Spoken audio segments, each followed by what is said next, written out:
lagi bersama saya di studio RTC. Pada kesempatan kali ini, saya akan membahas kisah detik-detik wafatnya Rasulullah. Bagaimana kelanjutan videonya? Tonton video ini hingga selesai agar teman-teman dapat jawabannya.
Assalamualaikum warahmatullahi wabarakatuh.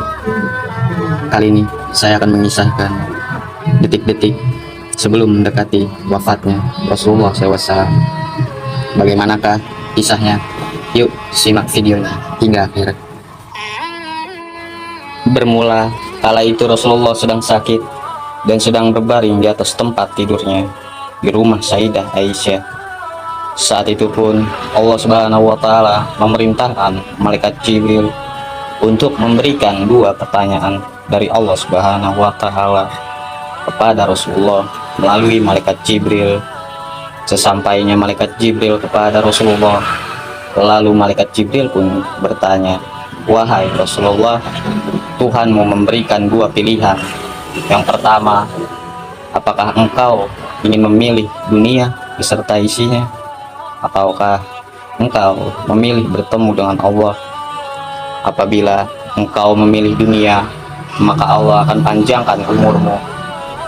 Dan apabila engkau memilih Tuhanmu, maka Allah akan wafatkan hari itu juga," ujar malaikat Jibril. Lalu Rasulullah pun menjawab, "Tentu aku tidak akan memilih dunia, karena sesungguhnya dunia bukanlah tempatku.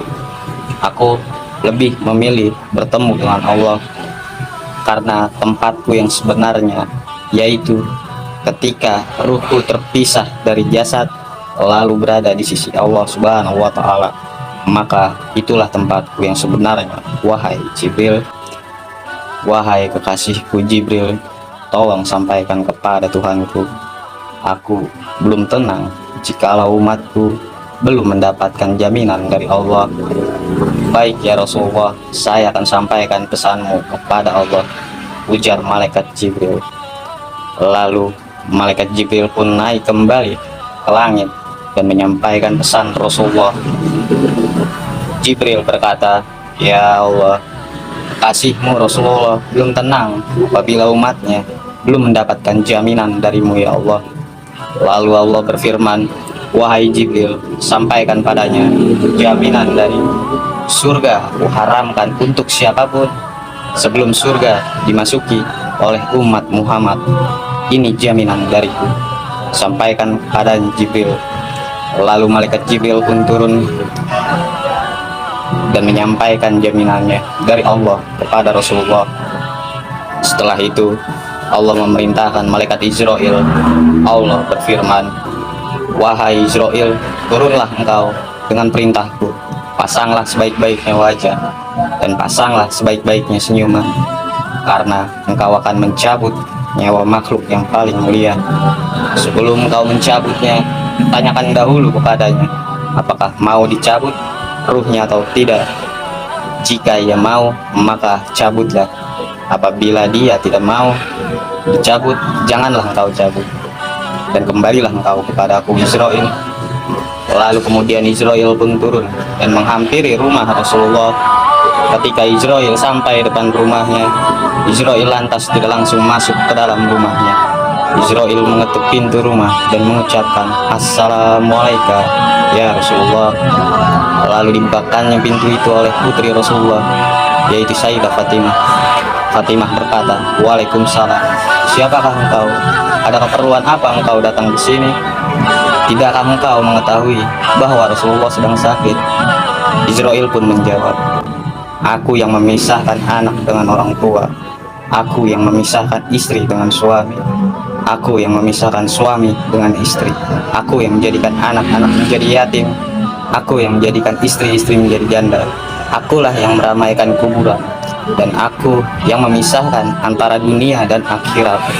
Akulah Israel, malaikat pencabut nyawa. Aku datang ke sini atas perintah dari Tuhanku untuk mencabut nyawa makhluk yang paling mulia, yaitu Rasulullah SAW." Ketika Fatimah mengetahui bahwa yang di depan itu adalah Israel, dengan perasaan sedih, lalu Fatimah masuk dan menemui ayahnya. Rasulullah bertanya, "Siapakah wahai Fatimah?" Fatimah menjawab dengan perasaan sedihnya, "Ternyata yang datang itu malaikat Israel, wahai ayahku, yang akan mencabut nyawamu, wahai ayah," ujar Fatimah sambil menangis di hadapan Rasulullah. Lalu Rasulullah berkata, "Wahai Fatimah, janganlah engkau takut dan bersedih hati. Sesungguhnya engkaulah orang yang pertama yang akan menyusul setelah kematianku." Lalu Fatimah pun mempersilahkan Israel untuk masuk ke dalam rumahnya. Lantas Israel lalu menghampiri Rasulullah. Sesampainya Israel di hadapan Rasulullah bersama dengan Jibril, saat Rasulullah akan dicabut ruhnya, Rasulullah berkata pada Jibril, "Wahai kasihku Jibril, kenapa engkau berpaling wajah dariku?" Jibril menjawab, "Ya Rasulullah, sungguh siapa yang tidak tega melihat kekasihnya kesakitan saat akan dicabut nyawa." Lalu kemudian Israel mencabut nyawa makhluk yang paling mulia, yaitu Rasulullah. Ketika ruh tersebut dicabut perlahan, baru sampai di betis, Rasulullah berkata, "Ah, ah." Lalu bertanya kepada Israel, "Wahai Israel, apakah sesakit ini ketika dicabut nyawa? Apakah umatku juga akan merasakan hal serupa ketika dicabut nyawa?" Israel menjawab, "Iya, benar ya Rasulullah. Bahkan bisa lebih sakit dari engkau ya Rasulullah." Lalu Rasulullah pun mengambil air yang berada dalam cawan yang berada di dekat kepala Rasulullah. Beliau lalu mencelupkan tangannya ke dalam cawan yang telah berisi air tersebut. Setelah air itu berpindah ke tangan Rasulullah, lalu Rasulullah mengusapkan air tersebut ke wajahnya, lalu mengangkat tangannya dan berdoa. Inilah doa terakhir Rasulullah, doa yang menutupi kepergian Rasulullah SAW. Doanya, "Allahumma khafif ala ummati fi sakaratil maut. Allahumma khafif ala ummati fi sakaratil maut wa zakir alaya." Ya Allah, ya Tuhanku, mudahkanlah dan ringankanlah beban penderitaan sakaratul maut kepada umatku, dan beratkanlah kepadaku beban sakaratul maut umatku. Sungguh umatku tidak akan kuat menghadapi sakitnya sakaratul maut. Aku nabi mereka, Aku pemimpin mereka, biar aku yang menanggung seluruh beban sakaratul maut untuk umat ya Allah. Salah satu hikmah kecintaan Rasulullah kepada kita sebagai umatnya. Semoga kita semua termasuk dalam golongan umat yang dicintai oleh baginda Rasulullah SAW. Wallahu a'lam bishawab.